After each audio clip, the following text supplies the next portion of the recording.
SolidWorks Treehouse is a powerful tool for creating and managing assembly structures.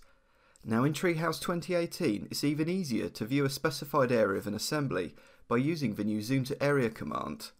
Simply drag a rectangle over the area of the assembly you want to enlarge and it's brought into view, making it quick to navigate assembly structures but would otherwise be too large to fit on screen. Using Treehouse has always been a great way of managing the custom properties of SolidWorks documents. Now in 2018, your assembly structures can be viewed in table form using the new List View display option. The resulting table makes it easy to view all the available properties for each document, plus additional information such as active configuration, file path and quantity, all in one place. At any time, your preferred layout can be created by repositioning columns with a simple drag, and property information can be quickly modified by double-clicking the required cell. When you are finished, any changes that have been made to the table cells are instantly reflected back in the structure view, in this example the quantity value of the shock assembly.